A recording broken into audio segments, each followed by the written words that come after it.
ஒரு சிச்சுவேஷன்ல, இந்த சிச்சுவேஷன்ல இது நடக்க வாய்ப்பில்லை அப்படி ஏதாவது நீங்க நினைக்கிறீங்களா?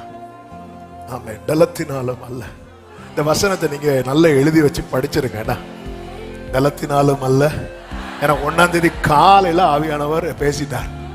ஆமே, நிறைய பலத்தினால முடியாத காரியத்தை நான் செஞ்சு தர போறேன். ஆமென், ஆமென், ஆமென். ஹல்லேலூயா, ஹல்லேலூயா. அதை நான் பர்சனலாவும் எடுத்துட்டேன், குடும்பத்துக்காகவும் எடுத்துட்டேன், சபைக்காகவும் எடுத்துட்டேன்.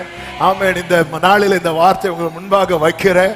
இந்த நீங்க விசுவாசத்தோடு, இந்த இடத்துல இது சாத்தியம் இல்லை, இங்க இருந்து எங்களை அனுப்பிட்டீங்கன்னா நாங்க எப்படியாவது இல்ல இல்ல நீ சாத்தியம் இல்லைன்னு அவரை வச்சுட்டு சொல்லிட்ட பாரு, இது அவரால் தாங்க முடியல, இதை சாத்தியமாக்கிட்டு அனுப்புவான். இதை சாத்தியமாக்கிட்டு ஹல்லேலூயா, ஹல்லேலூயா. ஆமே, இந்த சிச்சுவேஷன்ல இருக்கிறது வரைக்கும் என்னால கடனை செட்டில் பண்ண முடியாது. என்ன நீங்க அங்க அனுப்பிட்டீங்கன்னா நான் போய் சம்பாதிச்சு செட்டில் பண்ணுவேன். சிலரை கர்த்தர் உட்கார வச்சு செட்டில் பண்ணிட்டு அனுப்புவான்.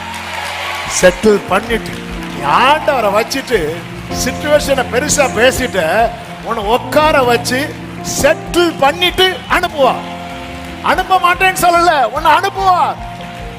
நாளைக்கு நீ சொல்லக்கூடாது சோதோமின் ராஜா என்னை ஐஸ்வர்யவான் ஆக்கினான் என்று நீ சொல்ல கர்த்தர் விட மாட்டார். ஆமென். ஆண்டவர், ஆண்டவர் சேனைகளின் கர்த்தருடைய வைராக்கியம் இதை செய்யும். அது வெறும் ஒரு மாசத்துக்கு தந்த வார்த்தை கிடையாது.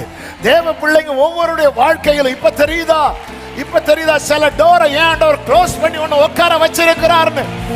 நீ நினைச்சிட்ட இதுல இருக்கிறது வரைக்கும் என் காரியத்தை செட்டில் பண்ண முடியாது, இதுல உட்கார வச்சு ஜீசஸ், ஜீசஸ்